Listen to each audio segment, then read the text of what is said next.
Perspectives on educational assessment evolve over time in many countries. Armenia is no exception. Issues about improving the assessment system have been subject to much discussion and deliberation in country. In line with the ongoing reforms, measures are taken by different institutions to prepare specialists in this area. A master's degree program in assessment and testology will be offered by the Brusov State Linguistics University of Yerevan, beginning in 2015. Assessment will become an inseparable, integral part of the whole process, both of teaching and of learning, and so our faculty will be in a position to develop and promote a testing and assessment culture, which has so far had no precedent here in Armenia.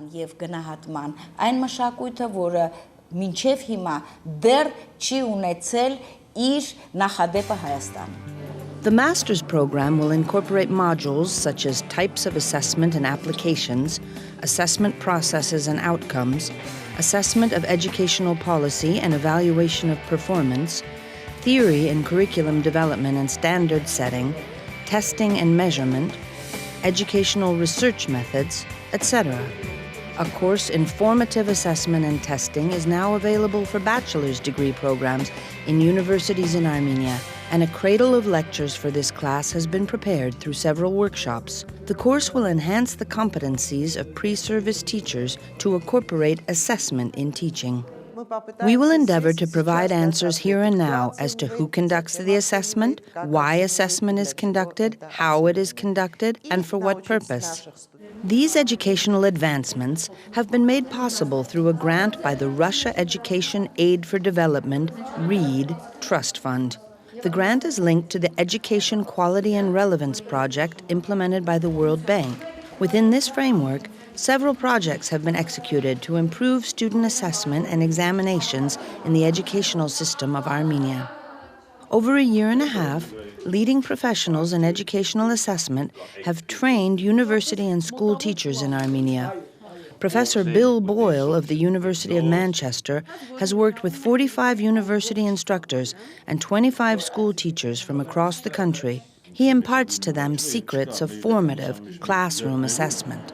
The formative assessment program is important because internationally we seem to have been obsessed for the last 20 years with measuring children as if they were factory units. But children are individuals who grow into citizens. So it's important that children are actually treated as the important aspect. A learner-centered focus should be on the child. I believe that the education system is designed to develop children into independent learners, learner autonomy.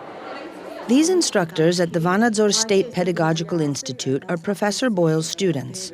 They have had hesitations in embracing the concept of formative assessment at first. Instructors, in general, are used to summative evaluations, wherein a student submits work or gives a verbal answer and gets a score. In the course of these training sessions, however, they saw the advantages in this method of assessment.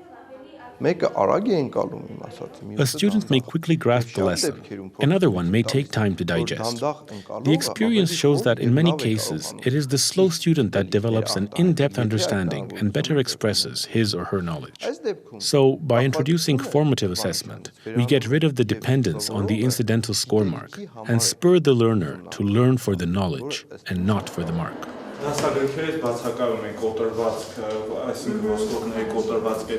So also at this Teachers Training Institute in the northern region of Armenia, a module in formative assessment and testing will be introduced to the senior students in the bachelor's programs.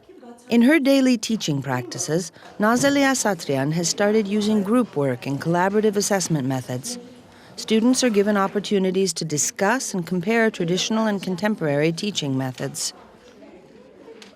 The effectiveness of a course is largely based on the selection of the right methods. These students of the biology department have recently done an internship program at schools where they applied their knowledge of formative assessment, among others. We introduced the group work and formative assessment methods at schools, and I believe it was a success. If I go on teaching, I'll definitely use this method.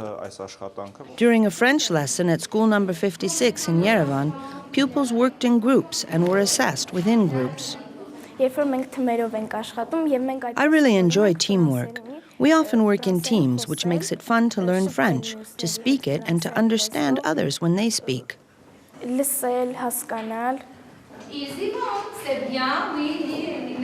Zaruhi Karapetyan was among the teachers that actively participated in the assessment and testing in-service training. This lesson in French is just one of the expressions of the knowledge and skills she gained in the training. The student must learn to think and not to mechanically reproduce what's in the book. They must have the freedom and skills to critically think about it and express what they think. One of the components of the Educational Quality and Relevance Project is to develop Armenian school capacities in testing and assessment. Under the project, the country participates in one of the worldwide studies known as TIMSS, Trends in International Mathematics and Science Study, which measures trends in mathematics and science achievement in the 4th and 9th grades. Currently, under the READ grant, a localized testing system is being developed called Trends in Armenistic Subject Study, TASS. Its pilot edition is out now. The study will measure achievements among 9th graders in 3 courses: Armenian language, literature, and history. We have developed it so that, should any country wish to prepare one for its own use, they can readily adapt it and come up with a test on their national language, literature, and history. Tests help identify constraints in the current educational system and address them over time. The ICT literacy test, for example, is carried out for the first time in Armenia. It evaluates the ICT skills of 9th grade students that graduate from basic school. It will assess the student's skills in information management, i.e., how the student uses available information, how he or she applies ICT skills to solve practical problems, etc. This test was developed in Russia and has been adapted and piloted for a wider application here in Armenia.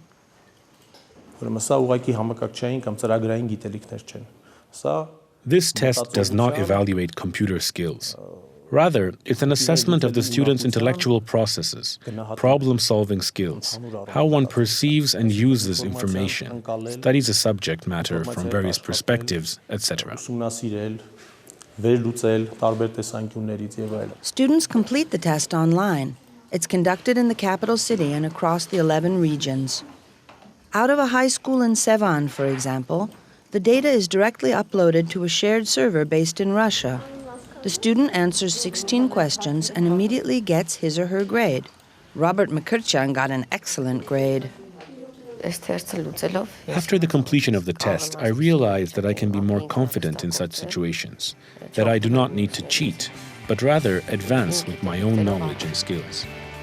The analyzed results of the countrywide ICT literacy test will be presented at the Ministry of Education and Science and used for reviewing the ICT curriculum implemented at basic schools. Alexan Yesayan manages the whole testing process. His education includes a specialization in education assessment and management from a joint master's program of the University of Manchester and the Moscow School of Social and Economic Sciences. Professionals like him are too few now in Armenia. A move to fill the void is the introduction of education assessment and testing modules in the local institutions of higher learning. In already 2 years' time, the first graduates of a master's program in educational assessment and testing from pedagogical institutions will be out.